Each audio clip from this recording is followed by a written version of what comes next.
हमसे गलती हुई कि लोकसभा के चुनाव में हमने बाकी कुछ मुख्यमंत्रियों और इंडिया गठबंधन के कुछ लोगों के दबाव में हमने इनके साथ दिल्ली के अंदर टाई अप किया और उसका भी नुकसान हमें कई हफ्ते लगे थे। दिल्ली में इतना समय मत लगाइए, लेकिन किसी डमी को मत बना दीजिएगा राजस्थान और मध्य प्रदेश की तरफ से। डमी से याद आया मम्मी की आंखों में तो राहुल गांधी हीरो हैं, लेकिन जनता की आंखों में जीरो हैं। ये राहुल गांधी ने दिए हैं विधानसभा में 3 बार से आएंगे, 3 बार जब तक ये हीरो आएगा दिल्ली में देख लीजिएगा अगले 40 साल भी। जिस पार्टी को इलू करने हैं आप लोग, वहां पर इलू करने से पहले इनको जेल में भेजेंगे। भ्रष्टाचारी है, राहुल गांधी बेल पे बाहर है, सोनिया गांधी बेल पे बाहर है। दूसरी बात, विचार यमुना साफ होगी, केजी से पीजी तक शिक्षा मिलेगी, स्वस्थ होगा, शिक्षा होगी, जनता को विश्वास है कि ये होगा। जय श्री राम दोस्तों, कैसे आप? आई होप सारे स्वस्थ होंगे और मस्त होंगे। तो आज की डिबेट बहुत ही रोमांचक होने वाली है। डिबेट में कांग्रेस की तरफ से आलोक शर्मा ने दिल्ली में सरकार देरी से बनने को लेकर भाजपा पर तंज कसते हुए बोला कि आज दिल्ली के परिणाम आए हुए 1 हफ्ते से ऊपर हो गया है, लेकिन भारतीय जनता पार्टी ने अभी तक दिल्ली को मुख्यमंत्री क्यों नहीं दिया है? इसके पीछे क्या कारण है? कहीं डमी मुख्यमंत्री तो नहीं बनने जा रहा है जो कि मोदी जी के रिमोट से काम करेगा? अब बारी थी भारतीय जनता पार्टी के प्रवक्ता गौरव भाटिया की। गौरव भाटिया ने आलोक शर्मा के सवालों का जवाब देते हुए बताया कि 1 या 2 दिन के अंदर दिल्ली को मुख्यमंत्री मिल जाएगा, परंतु बीच में उन्होंने राहुल गांधी और कांग्रेस को लेकर कुछ ऐसा बोल दिया कि आलोक शर्मा तिलमिला उठे और उन शब्दों पर आपत्ति उठाते हुए गौरव भाटिया से ही भिड़ गए। आलोक शर्मा और गौरव भाटिया के बीच फिर तो वार पलटवार की जबरदस्त जंग शुरू हो गई। कोई किसी की सुनने को तैयार नहीं। आरोप और प्रत्यारोप की इस जंग में कौन किस पर हावी रहा, ये डिबेट के आखिरी में आपको देखने को मिलेगा, इसलिए डिबेट पूरी देखें। तो शुरू करते हैं आरोप और प्रत्यारोप की इस चर्चा को। चालू करो बे। आइए चर्चा की शुरुआत करते हैं, लेकिन उससे पहले आप लोग बताइए, दिल्ली वाले दिल्ली का सीएम जानना चाहते हैं, नहीं जानना चाहते हैं? हाथ उठाइए अगर आप चाहते हैं जल्दी से जल्दी पता चले सरकार कौन चलाने वाला है। देखिए, सबसे पहले तो जो असंभव को संभव कर दे उस व्यक्ति का नाम नरेंद्र मोदी है, याद रखना। आलोक जी, कांग्रेस पार्टी इन नतीजों के बाद कहां खड़ी है? लेकिन जीरो पे खड़े, जीरो पे ही रह गए और जीरो ही फिर ले आए। ऐसे स्टूडेंट का किया क्या जाए? आज राष्ट्रीय पार्टी जो दिल्ली में शीला दीक्षित की लेगेसी के साथ रह रही थी, उस पार्टी को दिल्ली में वोट कटवा पार्टी कहा जा रहा है कि 14 सीटों पर आपकी वजह से वो हार गए। देखिए, बहुत ही दुखद है कि दिल्ली को 15 साल तक शीला दीक्षित जी की कांग्रेस की सरकार ने जिस तरह से बनाया था, उस तरह का आज लोगों का भरोसा हमारे अंदर नहीं दिखाई देता है। तमाम लोग ऑफ द कैमरा कहते हैं कि शीला दीक्षित जी ने बहुत काम किया, लेकिन दुर्भाग्य यह है कि 2 झूठों के शहंशाह 2014 और 13 के बाद आए। एक ने बहुत बड़े बड़े नेशनल लेवल पे वायदे किए, एक ने दूसरे ने दिल्ली के मामले में कभी खंबे पे चढ़ के तार काट दिया, कभी कुछ। किसी ने कहा 15 लाख अकाउंट में आएंगे, किसी ने कहा 2 करोड़ रोजगार मिलेंगे, किसी ने कहा सबको घर मिलेगा। लेकिन दुर्भाग्य यह है कि शीला दीक्षित जी जितने मकान बनाकर गई थी, उसके बाद एक भी मकान को अलॉट भी नहीं कर पाए जब तक चुनाव के 6 महीने नहीं रह गए। पहली बार तो एक को आप ही लाए थे, बिल्कुल। आप झूठे सरदार कह रहे हैं। मैं समझता हूं बिल्कुल पूरी तरह से हमने समर्थन दिया था, हमने एक्सपोज करने के लिए समर्थन दिया था कि जन लोकपाल बिल लेकर आइए। 49 दिन की इनकी सरकार रही, जन लोकपाल बिल नहीं आया। लेकिन फिर हमसे गलती हुई कि लोकसभा के चुनाव में हमने बाकी कुछ मुख्यमंत्रियों और इंडिया गठबंधन के कुछ लोगों के दबाव में हमने इनके साथ दिल्ली के अंदर टाई अप किया, और उसका भी नुकसान हमें भुगतना पड़ा कि जनता का कहीं ना कहीं विश्वास टूटा।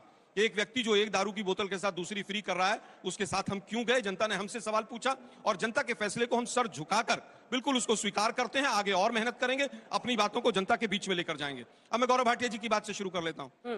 32 साल के बाद दिल्ली की जनता ने इनको चुना है। 1993 में चुना था, उसके बाद कभी नहीं चुना। सरकार चाहे 27 साल से ना रही हो, लेकिन जनता ने 32 साल पहले चुना था। 5 साल रहे थे और 5 में 3 मुख्यमंत्री रहे थे। आज ये कह रहे थे कि कट्टर ईमानदार रहेगा। याद कीजिएगा कि 2-3 में से 2 मुख्यमंत्री आपको हटाने पड़े थे, और वो दोनों क्यों हटाने पड़े थे? वो जैन हवाला की डायरियां याद कर लीजिए। अभी आपका समय शुरू हुआ है, आप दिल्ली को अच्छा शासन दें। दिल्ली की दुर्गति हो गई है बिल्कुल। 10 साल में दिल्ली का 11 साल में बेड़ा गर्क हो गया है। दिल्ली की सड़कें टूटी हुई हैं, स्वास्थ्य सेवाएं पूरी तरह से चरमराई हुई हैं।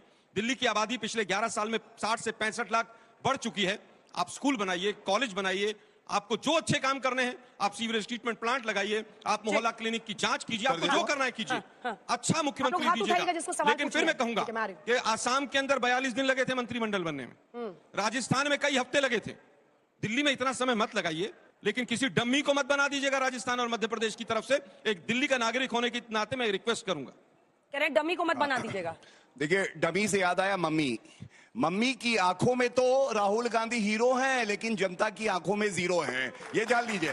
और मैं श्रोताओं से कहना चाहूंगा, बहुत सीरियस दिल्ली देश की राजधानी के ऊपर डिबेट है। आप ही से सीखेंगे, किसी के मम्मी पापा पे डिबेट नहीं। अभी नहीं। आप लोग ताली बजाते हैं तो सोचिए तो सही किस चीज पे ताली बजा रहे हैं आप। ये तरीका अंजना जी ठीक नहीं है। देखिए आलोक जी, रुके। हाँ, देखिए, मैं पुनः वहीं से शुरू करूंगा जहां से छोड़ा था। सबसे पहले रस्सी जल गई, लेकिन बल नहीं गया। अभी भी पूरा वही चल रहा है मामला।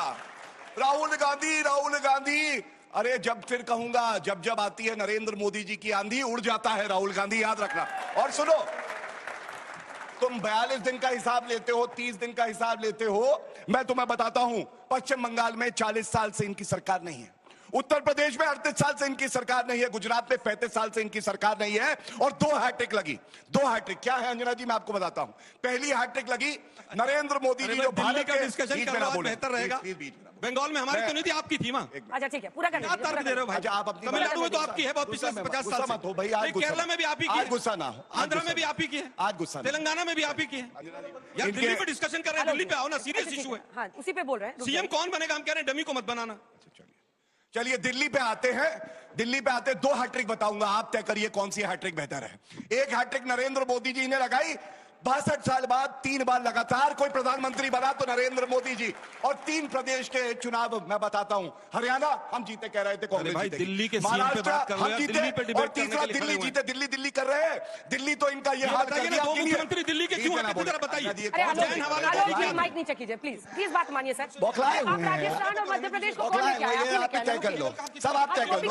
अब दिल्ली पे बोलूंगा, अब दिल्ली पे बोलूंगा तो देखिए मैदान छोड़ के भाग जाएंगे। जल्दी दूसरी हैट्रिक क्या है, रुकिए डबल हैट्रिक क्या होती है आप बताता हूं। अब सुनिए कांग्रेस की, पहला, इतने अंडे इन्होंने निकाले हैं कि मुर्गी नहीं देती है, राहुल गांधी ने दिए हैं विधानसभा में 3 बार से अंडे। भाषा का इस्तेमाल बिल्कुल अंजना जी, किस तरह की भाषा का इस्तेमाल कर रहे हैं? बिल्कुल नहीं, आप एक सांसद के लिए लीडर ऑफ अपोजिशन में इस्तेमाल करवा रहे हैं। चौकीदार चोर है, क्या बिल्कुल इज्जत दी थी, चौकीदार चोर है, बेकार की बात करते हैं। संसद से किस तरह की भाषा का इस्तेमाल होना चाहिए इनको पता ही नहीं, इसीलिए 0 आते हैं। और इनको श्राप लगा है सारी जनता का, जब तक ये 0 आएगा दिल्ली में देख लीजिएगा अगले 40 साल भी। श्राप है ये, श्राप है तुम्हें, श्राप है तुम्हें। जिस दिन राहुल गांधी माफी मांगेंगे कि चौकीदार चोर है, एक चुने हुए प्रधानमंत्री के गलत कहा था, वादा करता हूं कि एक शब्द कभी राहुल गांधी के लिए हम लोग कहने के लिए माफी आज तक नहीं मांगी। उन्होंने सुप्रीम कोर्ट का रेफरेंस देने के लिए माफी मांगी। आप वकील हैं, आप झूठ बोलेंगे मैं रोकूंगा। अरे शुभ रही है, चलिए हो गया आपका। अब सुनिए, ये गलतियां किसने करी ये बता दे। शीला दीक्षित भ्रष्टाचारी हैं, उनके घर में 10 एसी चलते हैं, अरविंद केजरीवाल ने कहा था। क्या मजबूरी थी, लोकसभा चुनाव एक साथ इलू इलू कर रहे थे, हमने तो नहीं कराया था।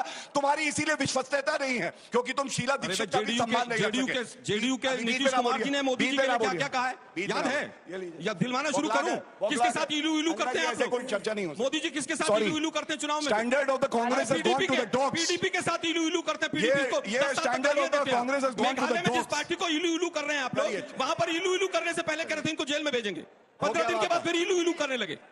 चलिए देखिए इनकी दिक्कत क्या है मैं बताऊं ना, मेघालय में बताइए ना। आज की डेट में ये नेचुरली करप्ट पार्टी महाराष्ट्र की फिर 15 दिन बाद इलू इलू करने लगे। 0 सीट क्या बताता है? 0 सीट मैंने कहा हमने स्वीकार करते। अरे स्वीकार नहीं है, क्या है? 0 सीट आएंगी तो बीजेपी वालों को बैठा के शो करेगा। जब तक रोना धोना नहीं कीजिएगा ना, विक्टिम कार्ड नहीं खेलेगा, आपका कुछ नहीं हो सकता है। राजनीति में यह आवश्यक है कि नेतृत्व ऐसा हो गंगा जल की तरह पवित्र जैसे नरेंद्र मोदी जी, जो इनके पास है नहीं। भ्रष्टाचारी है राहुल गांधी, बेल पे बाहर है, सोनिया गांधी बेल पे बाहर है। दूसरी बात, विचारधारा अडिग।